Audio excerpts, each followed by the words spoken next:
কারণ আমরা আন্দোলনটাই করছি আমরা নির্বাহী বিভাগকে অ্যাড্রেস করে। আমরা ক্লিয়ার করতে চাই যে 18-র যে পরিপত্রটা ছিল এটা ত্রুটিপূর্ণ পরিপত্র বলেই সেটাকে হাইকোর্ট সেটাকে স্থগিত করেছে। মহল থেকে যদি কোনো বাধা প্রদান করা হয়ে থাকে সেগুলোকে ভেঙে আমাদের সাথে একাত্মতা পোষণ করেছে এবং এই আন্দোলনটি এখন ব্যাপকভাবে সার্বজনীনতা পেয়েছে এবং আমাদের বাংলাদেশের প্রত্যেকটি বিশ্ববিদ্যালয়ের সাথে আমাদের সমন্বয় হয়েছে এবং লাস্ট পর্যন্ত আমরা দেখেছি বুয়েট আমাদের কার্যক্রমেও আমাদের সাথে সংহতি প্রকাশ করেছে। সর্বোচ্চ 5% কোটাকেই আমরা যৌক্তিক মনে করছি। আমাদেরকে বলা হচ্ছে নির্বাহী বিভাগ থেকে যদি আমাদেরকে লিখিতভাবে নিশ্চিত করা হয় তাহলে সেক্ষেত্রে আমরা আন্দোলন, কারণ আমরা আন্দোলনটাই করছি আমরা নির্বাহী বিভাগকে অ্যাড্রেস করে করছি। সুতরাং নির্বাহী বিভাগ থেকে যদি আমাদেরকে লিখিতভাবে নিশ্চিত করা হয় তার মানে আমাদের দাবি মেনে নিয়েছে, সুতরাং আমাদের টেবিলে ফিরে যেতে আর কোনো সমস্যা নেই। আমাদের আন্দোলনটা তো আজকের আন্দোলন না, আমাদের যখনই 5 জুন যে রায়টা করা হয়েছে তারপর থেকে বিভিন্ন বিশ্ববিদ্যালয়ের সাথে আমরাও সমন্বয় করেছি, কোনো বিশ্ববিদ্যালয় আমাদের সাথে সমন্বয় করেছে এবং আমাদের বাংলাদেশের প্রত্যেকটি বিশ্ববিদ্যালয়ের সাথে আমাদের সমন্বয় হয়েছে এবং লাস্ট পর্যন্ত আমরা দেখেছি বুয়েট আমাদের কার্যক্রমেও আমাদের সাথে সংহতি প্রকাশ করেছে।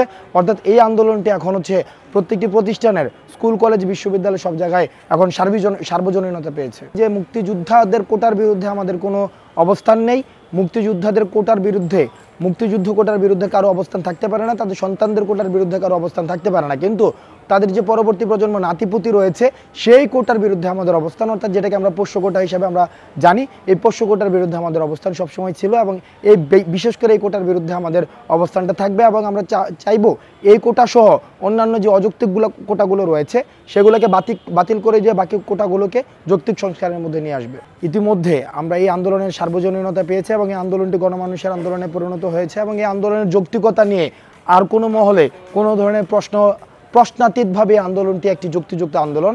সেই জায়গা থেকে আমরা মনে করছি এখনও পর্যন্ত যে কর্তৃপক্ষ বা পলিসি মেকার যারা রয়েছে তাদের থেকে আমরা এখনও পর্যন্ত দায়িত্বশীল আচরণ বা দায়িত্বশীল মন্তব্য পাইনি।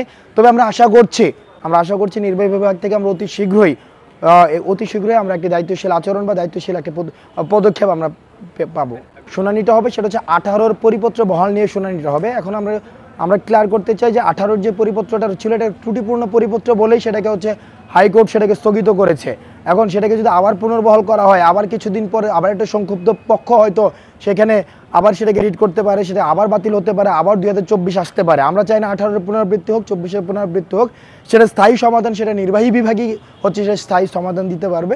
সেই জন্য আমরা নির্বাহী বিভাগকে বারবার অ্যাড্রেস করছি এবং আগামীকালের যদি কোনো ঘোষণা আসে ইতিবাচক বা নেতিবাচক কোনো ঘোষণা, সেটা মানে আন্দোলনকে প্রভাবিত করবে না। আর সরকারের মহল থেকে বা রাজনৈতিক মহল থেকে যে বক্তব্যগুলো এসেছে সেগুলোকে আমরা রুটিন বক্তব্য হিসেবে বিবেচনা করছি, কারণ তাদের রাজনৈতিক জায়গা থেকে তাদের কিছু বক্তব্য দিতে হয়, যে কোনো আন্দোলন বা অপ্রত্যাশিত পরিস্থিতির কে অ্যাড্রেস করে তারা কিছু রুটিন রাজনৈতিক বক্তব্য দেয়, সেগুলোকে আমরা রুটিন রাজনৈতিক বক্তব্যই ধরছি। এই জায়গায় কোনো ধরনের তৃতীয় কোনো পক্ষ আমাদেরকে ব্যবহার করে সুবিধা নিতে চায় কিনা সে জায়গায় আমরা নিশ্চিত করছি ইতিমধ্যেই সে বিষয়টি প্রমাণিত হয়ে গিয়েছে। এই আন্দোলনটি এখন গণমানুষের আন্দোলনে পরিণত হয়েছে। কৃষক, শ্রমিক, তাঁতি মজুর সব জায়গায় এই আন্দোলনটি তারা মনে করছে তাদের সন্তানের ভবিষ্যৎ বিনির্মাণের আন্দোলন। তারা চায় তাদের সন্তানরা দেশে থাকুক, তারা চায় তাদের সন্তানদের জন্য যে উদ্দেশ্যে পড়াশোনা করছে একটি সঠিক কর্মসংস্থান এবং নিরাপদ কর্মসংস্থানের জন্য পড়াশোনা করাচ্ছে, সেই জায়গা থেকে আমরা তাদের সন্তানদের নিরাপদ ভবিষ্যতের নিশ্চিতের জন্য আন্দোলনটি করছি। সুতরাং তৃতীয় পক্ষের এখানে আমাদেরকে ব্যবহার করে সুযোগ নেওয়ার কোনো ধরনের অবকাশ বা কোনো ধরনের সুযোগ বা কোনো ধরনের প্রশ্ন